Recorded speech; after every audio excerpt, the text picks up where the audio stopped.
Eu acho que chega de falação também, sabe? Assim, muita coisa às vezes fala. Eu não aguento mais isso. Eu acho que a gente precisa agir. A gente tem que fazer. E claro, aí eu conto com os mais velhos, né, nos mais antigos, vamos dizer assim, as pessoas mais experientes, para me ajudar a ter paciência o suficiente para poder fazer isso com muita sabedoria. Claro que a gente conta com tudo isso, mas se a gente pode agir, vamos fazer, vamos experimentar, vamos pilotar, vamos fazer o trabalho acontecer, né? Isso que eu gostaria, assim, da elite financeira, como vocês chamaram aqui, gostaria, porque a gente tem a possibilidade de, nós temos o poder na mão para isso, e por que não utilizar, né, dessa força? Entre a tradição e a inovação, as novas gerações de filantropos têm mostrado que uma nova relação com a cultura de doação é possível. Segundo a pesquisa Future of Giving de 2020, realizada pela agência americana Sparks and Honey, até 2030, a economia mundial vai testemunhar a maior transferência de riqueza entre as gerações da história. Segundo as previsões deles, os millennials, ou seja, as pessoas nascidas entre 1984 e 1995, receberão mais de 68 trilhões de dólares de seus pais e avós, ampliando em mais de 5 vezes as suas riquezas. Porém, o próprio relatório dessa pesquisa traz um contraponto desta situação. Essa transferência de riqueza intergeracional evidencia também a desigualdade e cria um desequilíbrio ainda maior entre os jovens no futuro. Eu sou a Carola Matarazzo e esta é a série Grandmaking do podcast GIF. Por aqui, falamos sobre filantropia a partir do olhar de quem doa, passando por temas como grandes riquezas e desenvolvimento social, políticas públicas e hoje a nova geração de doadores. Neste episódio, vamos conversar com a Belisa Maggi sobre identidade e governança na filantropia. Olá, Belisa. Seja muito bem-vinda. É um prazer imenso tê-la aqui conosco no nosso podcast. Oi, Carola. Tudo bem? Prazer meu. Bom, pessoal, contando um pouco sobre a Belisa, ela é a presidente da Fundação André e Lúcia Maggi e do Instituto Signativo, além de ser sócia administradora da empresa agropecuária Pirapora e conselheira da AL5 Bank. É uma voz do Centro-Oeste que representa uma visão descentralizada do eixo Rio-São Paulo.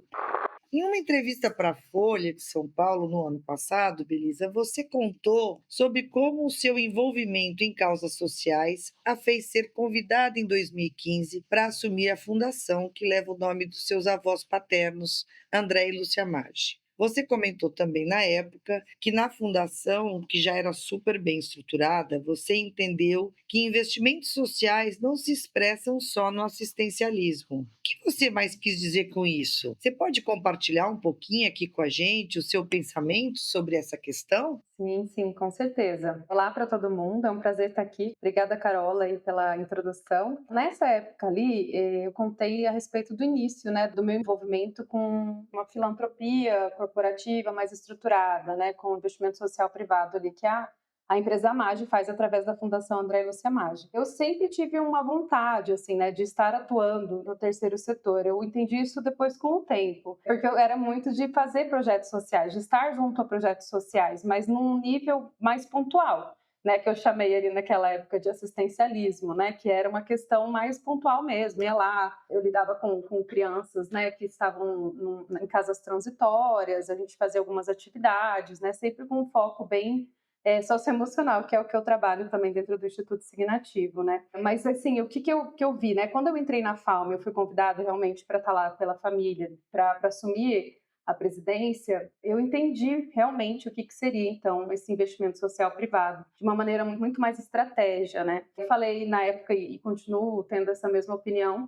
que o assistencialismo ele é importante, né? Essa questão da filantropia, assim, ela é super importante, ela precisa existir, as pessoas precisam mesmo disso, né? Do imediato. Mas se a gente tem a oportunidade, aí você traz essas gerações, né? Que você acabou de contextualizar ali no seu início ali, na introdução, se a gente tem a possibilidade de fazer algo, né, além, né, do que seria um assistencialismo, algo pontual, eu acho que é de grande valia, né, para todo mundo, tanto para as empresas que estão envolvidas, falando em questão corporativa, né, ou então até mesmo para pessoas que têm disponibilidade de herança, por exemplo, e as pessoas que vão receber esse benefício, né? Eu acho que só tem a agregar, porque é algo a longo prazo, algo bem maior, né? Que acaba acontecendo a longo prazo, mas com um resultado muito mais eficaz. Eu gosto quando você pontua bem sobre o assistencialismo, né? Porque nós filantropos temos essa visão de médio e longo prazo, mas a gente não pode deixar para trás de forma nenhuma as ajudas humanitárias e aquelas pessoas em altíssima vulnerabilidade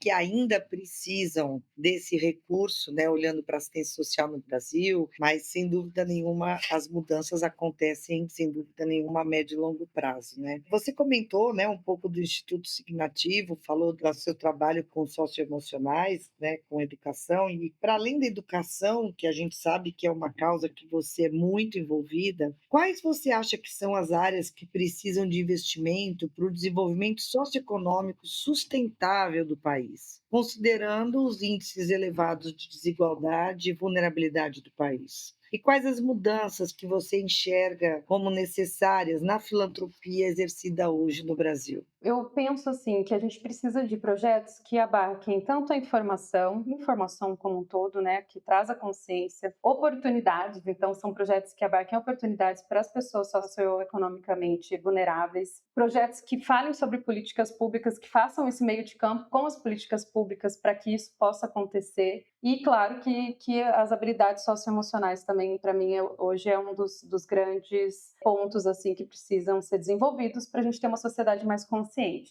Então, eu diria que são projetos pensados, claro, estrategicamente, considerando que existe um médio e longo prazo para que isso aconteça, né? Vou dar um exemplo ali da Fundação André e Lúcia Maggi. A gente está mexendo com a agricultura familiar. Não é somente ir lá e ensiná-los a fazer as coisas, né? O próprio agricultor, né? Vamos dizer assim, fazer as fontes necessárias para que ele tenha o conhecimento. É ele entender como que ele comercializa aquilo e para onde ele comercializa aquilo, né? Por exemplo, a gente está começando um piloto lá na cidade de Taquatiara, lá no Amazonas, e esses agricultores vão estar fornecendo esses produtos deles para as fazendas da empresa Maggi. Então, não é só pensar um simples movimento, né? Você pensar numa cadeia em que depois eles também possam estar vendendo para outras empresas e que eles se estruturem de uma maneira que isso aconteça na vida deles uma transformação, né? Real, que isso abarque vários negócios, né? E não somente um único ponto, né? Estou dando um exemplo assim, que isso seria mais de dar oportunidade, né? A gente está falando de informação aqui também de qualidade, a gente poder também estar depois influenciando, sim, políticas públicas. Eu acredito demais, Carola, nessa questão de pilotos, né? E eu acho que um dos grandes pontos das instituições assim privadas, né? Das organizações e investimentos privados que acontecem nas empresas podem trabalhar com esses modelos para serem pilotos, para sim depois chegar nas políticas públicas, né? Eu acho que esse viés assim é muito interessante. Em relação a que poderia ser diferente na filantropia, assim, eu acredito que a gente tem que, assim como na política, né? Eu acredito muito no poder do coletivo e dos indivíduos quando eles estão mais acesos naquilo que eles realmente querem, sabe? Assim, eu acredito demais que quando a gente se conhece como indivíduo, é um processo quase natural você depois querer contribuir com o coletivo, sabe? Então, eu acho que é um de dentro para fora, assim, eu diria, claro, isso é um mundo que está um pouco,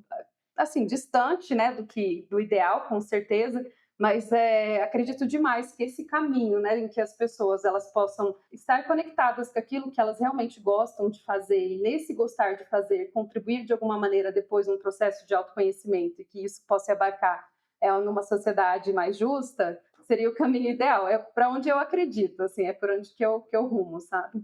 Eu acho que nós estamos super alinhadas na questão do autoconhecimento. Quando as pessoas têm a abertura, né, para se autoconhecerem e conhecerem o seu espaço e o seu mundo onde elas estão inseridas, com certeza elas têm uma oportunidade maior de poder exercer o seu papel cidadão e se envolver no coletivo para as mudanças necessárias. Me diz uma coisa, você mora no Mato Grosso, trabalha no Mato Grosso, né? Eu moro em Curitiba, mas eu trabalho no Mato Grosso, eu fico indo e vindo. Boa, boa. Você atua em causas em uma região bastante descentralizada, né? Está fora do eixo tradicional, vamos dizer assim, entre aspas, onde as empresas e os institutos têm trabalhado a partir de uma visão voltada para a responsabilidade social. Conta um pouquinho para a gente a sua experiência como filantropa no Centro-Oeste. Eu acho que esse é um interesse que muita gente tem. A gente vê poucos filantropos em outras regiões ou a gente não tem acesso a eles. Então, você é uma representante muito importante para esse podcast. Legal, obrigada. Olha só, Mato Grosso, assim, tem se desenvolvido muito, né? Eu acho que tem que contextualizar antes de falar dessa parte de responsabilidade social lá, como é um estado rico, né? Ele é um estado riquíssimo, tanto falando em questões naturais, né? E de um povo muito trabalhador, né? O povo que tem desenvolvido coisas incríveis relacionadas à agricultura, o agro está super forte, sempre foi, né? Mas agora com foco maior, né, em relação aos resultados que ele vem trazendo para o Brasil e tudo mais. Tendo isso posto, né, a gente também tem uma exigibilidade, até mesmo social, de olhar, né, tô falando das grandes empresas que lá estão, olhar para esse lado de responsabilidade social. No caso da minha família, é uma coisa meio de DNA, né, foi meu avô lá em 97 que começou a fundação, né, ele já tinha um olhar muito coletivo, né, e ele junto com a minha avó. Mas eu vejo assim, tem muita vontade no Centro-Oeste de se fazer as coisas e falta um pouco de informação, é isso que eu falo, assim, agora está acontecendo, né, uma das funções, inclusive, da Fundação André Lúcia Maggi é estar reunindo essas empresas e tudo mais para a gente conversar a respeito, para a gente desmistificar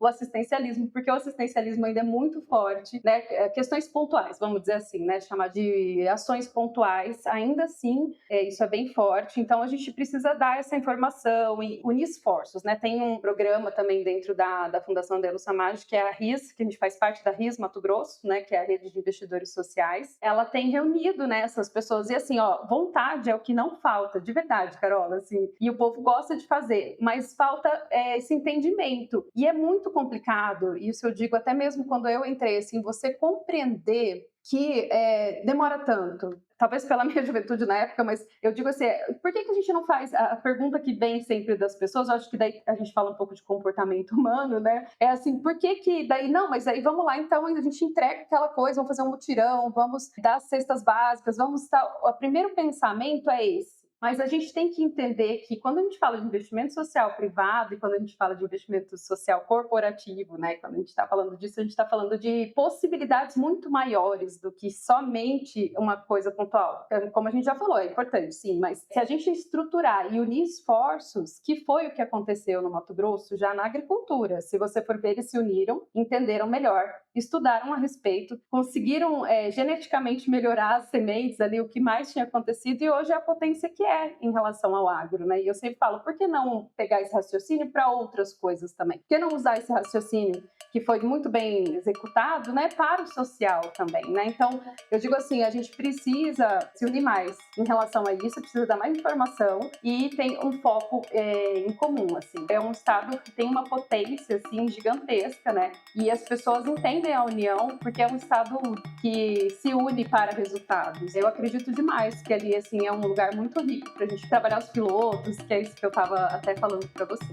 Maravilha, Belisa, que fique esse seu desejo de união, né? Você conte com o GIF, com o Movimento Bem Maior e com todos os pares que tem aí, que nós todos trabalhando juntos por cultura de doação, que a gente possa ajudar a desenvolver o Mato Grosso, que você seja aí uma porta de entrada para todos nós podermos ajudar você a ajudar tanta gente. É uma coisa que eu acho que vale a pena também ressaltar só nessa questão é que a gente precisa trazer um pouquinho desse olhar do segundo setor, né, para o terceiro setor no sentido de resultados, porém com a paciência exigida no terceiro setor. Eu acho que esse é o ponto crucial, assim, que é o mais difícil de fazê-los entender. Eu estou falando de um público de agricultores, né, de pessoas que veem resultado, né, e que trabalham não só com muitos recursos e tal, mas trabalham com muita fé também de colocar suas coisas no campo, né, no sentido de botar tudo na terra, depois colher, mas o resultado ele é previsto e ele está ali disponível se tudo der certo, né? Se contar com a ajuda aí da chuva e tudo mais. Mas usar isso também, né?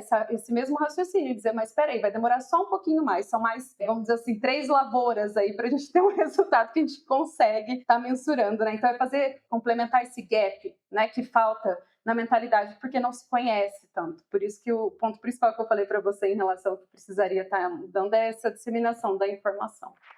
Na pesquisa do The Future Giving 2020, né, 2020, realizada pela agência americana Sparks and Honey, também aponta que 73% da geração Z afirma que ser politicamente ou socialmente engajado é muito importante para sua própria identidade, no sentido de fazer parte de um grupo que pode solucionar problemas que impactam a sociedade, é o famoso pertencimento, né? A partir da sua experiência na passagem de bastão da fundação, o que você entende que muda no envolvimento dessa nova geração de doadores no Brasil em relação a outras gerações? Eu acho que o mundo é completamente diferente se a gente for falar, né, das primeiras gerações ali, né, baby boom e tal, que era muito antigamente. A gente tinha pouco acesso à informação, né? Era um mundo completamente diferente. As pessoas, elas eram mais assim, você tinha contato com quem você convivia, né? As coisas eram mais lentas, né? Para você ter uma informação do que estava acontecendo em outro estado, às vezes demorava muito tempo, né?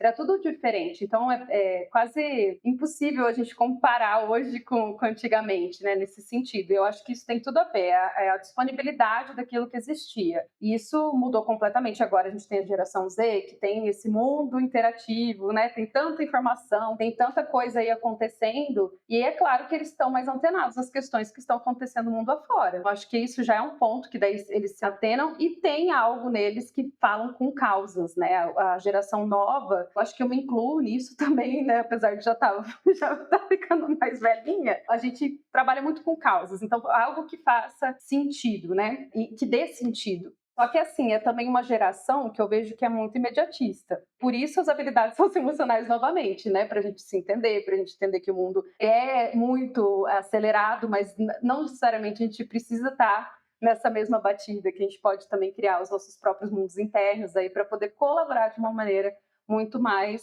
em paz, né? Em paz com a gente, em paz com o mundo. Mas eu acho que essa onda vai sim permanecer, e ainda bem, porque o planeta está pedindo por isso, né? A gente precisa de pessoas e gerações que possam estar olhando aí para o futuro. Eu acho que se a gente conseguisse, né, trazer a sabedoria da espera e do tempo das gerações passadas, com o conhecimento e a tecnologia dessa geração Z, né, e com o volume de recursos que as próprias gerações passadas conseguiram trazer para o planeta, mais o conhecimento das novas gerações, a gente teria o melhor dos mundos, né? Eu acho que é para isso que a gente precisa trabalhar, para poder unir e acertar esse timing, né, das antigas gerações com toda a sabedoria, resiliência, tecnologia, conhecimento e até com um certo passo mais acelerado nos próprios investimentos, mas que consiga também entender que transformação social, resultados sociais, tem um outro time, né? Porque as crianças demoram 5 anos para ser alfabetizadas, os jovens demoram 8 anos na escola, tem todo um time para uma transformação. Essas crianças novas, elas precisam de acolhimento emocional, elas precisam entender as suas próprias emoções, né? Por isso que a gente fala de inteligência emocional, a gente fala de comunicação não violenta, né? Então, que tipo de sociedade que a gente está querendo criar, né? São através dessas crianças. Movimentos de empatia, a gente tem a tecnologia aí dizendo que a socialização está prejudicada, né? Processo de telas e tal, mas o que que nós, então, né, como adultos, também podemos promover para que haja essa junção? Eu acho que não é assim, a geração agora está perdida, por que não? Então, que eu, como geração anterior, como que eu posso fazer a ponte para que haja essa comunicação em que a gente possa unir esses dois mundos, como você colocou perfeitamente? Assim, como que a gente traz a sabedoria com a agilidade e com a eficiência de hoje, né? Então, assim, eu acho que é um olhar para dentro, um olhar para a sociedade, entender que todo mundo tem que se flexibilizar para que resultados assim possam acontecer.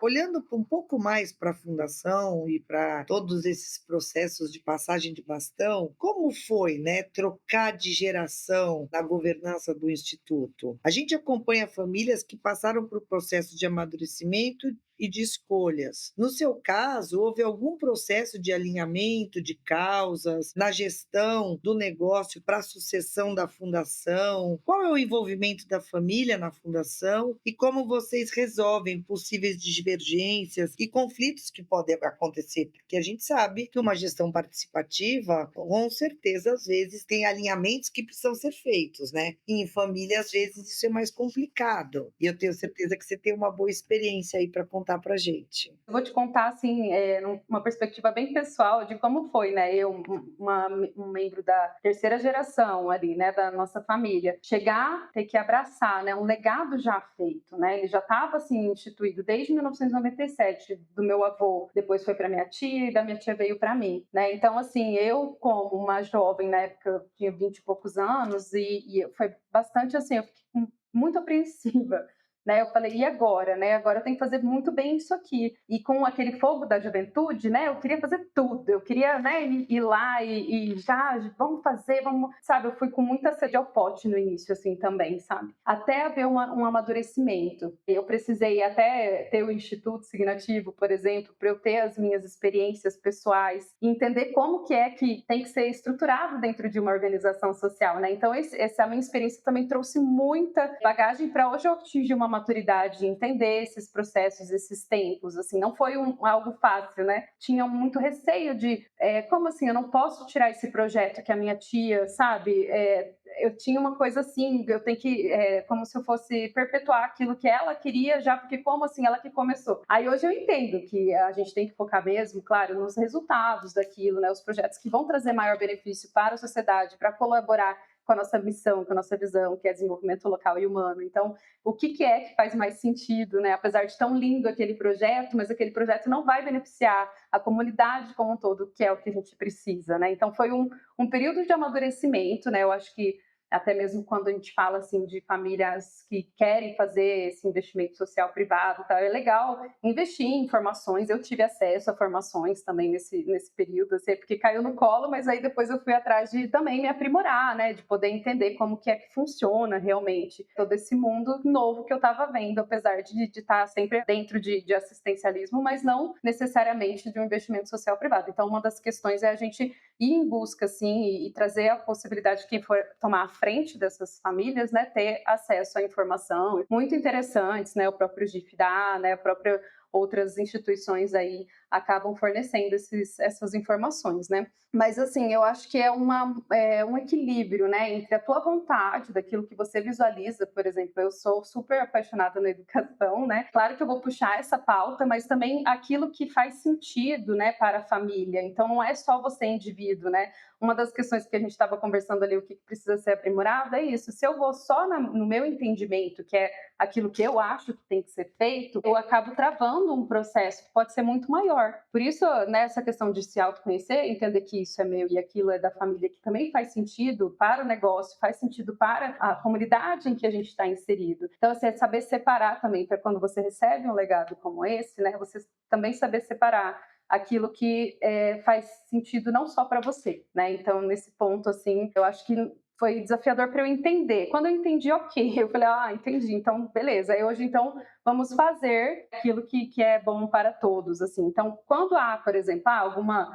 algumas decisões mais importantes. Eu não diria que tem muitos conflitos, porque graças a Deus me dão muita liberdade de fazer, a equipe também é ótima. Eu tenho um terreno muito fértil assim para poder desenvolver os projetos ali na fundação. A gente tem um ambiente bastante harmônico. Mas quando tem decisões que vão, né, tomar bastante recurso ou que precisam ser mais analisadas, a gente, como eu falei, a gente tem uma governança muito bem estabelecida. Então, temos o nosso conselho diretor, ele vai analisar, e aí, quando precisa, a gente passa também para o conselho de administração da AMAGE, né? Então, a gente tem ali as opiniões também dos acionistas. A gente precisa, então, sempre estar com esses avals aí, né? E sempre zelando pelos valores da família, que é uma das funções que eu sempre tomo muito cuidado, né? Para que não fuja e que se comuniquem sempre, assim, que a gente busque também muita eficácia no processo, porque eu, como geração, assim, que já tô próxima da Z também, a gente busca muito resultado, é causa, mas é resultado também, só que o problema é que a gente quer ser imediatista, essa que é a questão, aí você tem que trabalhar a sua paciência e o entendimento do mundo também, porque a maturidade traz isso, né, para você entender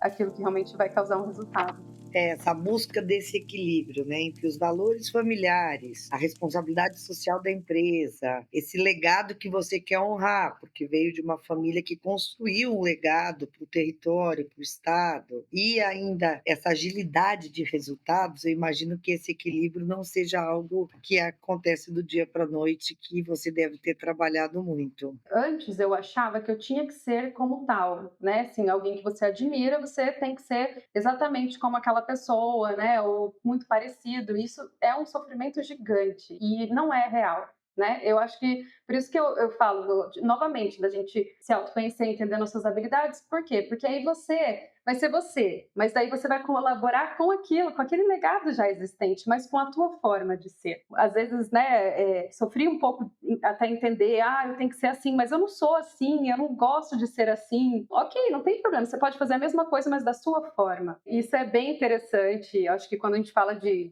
gerações aí, né, ainda mais em empresas familiares, assim, é algo bem crítico, né, porque a gente tende a ser tão leal, e a gente quer copiar praticamente. Então tá, é assim que deu certo, vai dar certo, mas às vezes esse certo não é para você. Você vai ser muito mais produtiva, né, e causar muito mais impacto se você descobrir a tua maneira, que é aquilo que faz sentido para você, e aí sim você consegue contribuir mesmo e formar o seu próprio legado, né? É mais autêntico, né? Muito mais, e muito mais em paz, né? Porque sofre demais.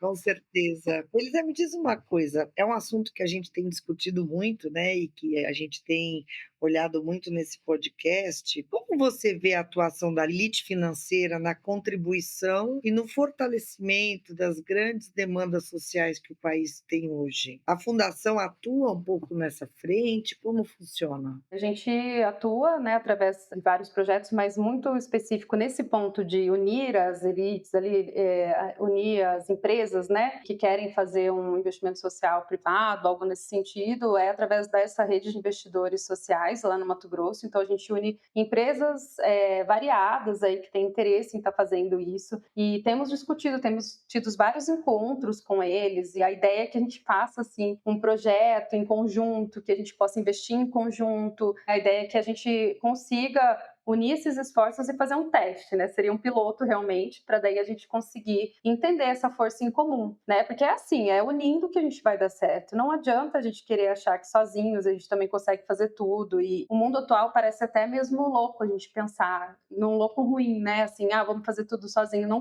compõe mais, né? Para que fazer sozinho se a gente consegue fazer com a ajuda de tantas pessoas, mentes, né, ideias e recursos também, né, em conjunto. Eu acredito que a gente ainda tem que evoluir muito nisso, sabe, Carola? Assim, não é algo, igual eu falei, é uma consciência que às vezes ainda está muito focada nas ações pontuais, porque é mais palpável, é muito mais fácil, né, você mensurar e mostrar também, né? Então, eu acho que a gente tem que dar esse up muito grande aí de poder trazer esse entendimento maior. E aí sim a gente experimentar. Eu acho que a grande diferença dessa etapa que a gente está vivendo do mundo é a facilidade que a gente pode se unir e a facilidade que a gente pode experimentar também. É aquela história, né? RR rápido, para que aí você aprende, não precisa errar, né? Vai que acerta de primeira, mas se for para hackear, R rápido e vamos lá, vamos tocar o barco, vamos trocar a roda também com o carro andando, mas num sentido seguro, né? Com toda a tecnologia existente que nos permita a fazer isso tudo. Eu acho que chega de falação também, sabe? Assim, muita coisa às vezes fala. Eu não aguento mais isso. Eu acho que a gente precisa agir. A gente tem que fazer. E claro, aí eu conto com os mais velhos, né, nos mais antigos, vamos dizer assim, as pessoas mais experientes para me ajudar a ter paciência o suficiente para poder fazer isso com muita sabedoria. Se a gente pode agir, vamos fazer, vamos experimentar, vamos pilotar, vamos fazer o trabalho acontecer, né? Isso que eu gostaria, assim, da elite financeira, como vocês chamaram aqui. Gostaria porque a gente tem a possibilidade de, nós temos o poder na mão para isso, e por que não utilizar, né, dessa força? Ainda mais num país onde as emergências e as urgências, né, estão tão latentes. Fico feliz em te ouvir, em ouvir na sua fala esse senso dessa urgência em querer levar para a ação, né? Melissa, foi um prazer imenso conversar com você. Muito obrigada. Para a gente encerrar, a gente tem pedido para os entrevistados trazerem uma dica de conteúdo para os filantropos, para os ouvintes. Vale um livro, um filme, uma série, um podcast, um texto, um conteúdo que você acha que vale a pena compartilhar? Eu tenho um que mudou muito a minha perspectiva, daí falando, se a gente for falar de pessoas aí, às vezes de outras famílias que vão estar começando, né, no terceiro setor, né, as novas gerações vindo, mudou muito a minha consciência, né, mudou muito a minha forma de ver, que é aquele livro do John Wood, eu não sei se você já leu, que chama Sair da Microsoft para Mudar o Mundo. Ele não é muito famoso, não, e às vezes é até um pouco mais complicadinho de encontrá-lo, mas isso me mudou muito, porque é a história de um empresário, né, que tinha a cabeça muito focada no segundo setor, e ele teve um burnout fez uma viagem e nessa viagem ele encontrou a possibilidade de umas escolas assim que estavam muito defasadas, não tinham livros. Ele falou, mas espera aí, não tem livro? Vamos buscar livro para esse pessoal. Com uma simples ligação, a garagem do pai dele ficou cheia de livros. Então, assim, ele começou a entender o poder que existe e que a gente não usa. Sabe, assim, então depois ele construiu várias escolas, vendeu essas escolas no sentido filantrópico mesmo, assim, né, para alguns empresários e mudou a realidade completa de um país, que era o Nepal na época, né, depois ele construiu em outros lugares, mas assim, com pouco esforço, entendeu? Então, assim, aquilo me mudou profundamente, assim, me tocou profundamente, falei, meu Deus, e o que eu posso fazer então, né, claro, né, ele tem as possibilidades dele, eu tenho outras, mas o que é que a gente não está fazendo, né, que pode ser feito. Então, eu recomendo muito esse livro para quem está nesse viés. E claro que vou recomendar a Papa aí, né, a mulher super importante da inteligência emocional, né, dessas questões que é a Brené Brown mesmo, né, que fala da coragem de ser imperfeito. Eu acho que esse livro é muito interessante, porque ele trata muito nessa questão de não precisa você ser aquela pessoa que precisa fazer tudo, tá tudo certo com quem você é. Tenha coragem de ser quem você é. Né, isso eu acho que vem junto, né, com outras habilidades, assim, no sentido daquilo que você quer executar. Eu diria esses 2 livros, assim, tem mais, mas vou parar por aí. A Coragem de Ser Imperfeito também está na minha mesa de cabeceira, compartilhamos do mesmo, e outro eu vou ler, que eu não li ainda. É bacana. Depois eu te conto, Belisa. Tá bom. Muito obrigada, foi um prazer conversar com você. Obrigada, Carola. A 4ª temporada do podcast Grandmaking é um projeto original do GIF, com direção, roteiro e produção da Maranha. Todas as temporadas e episódios estão disponíveis nas principais plataformas de streaming e também podem ser acessadas no site do GIF, gife.org.br.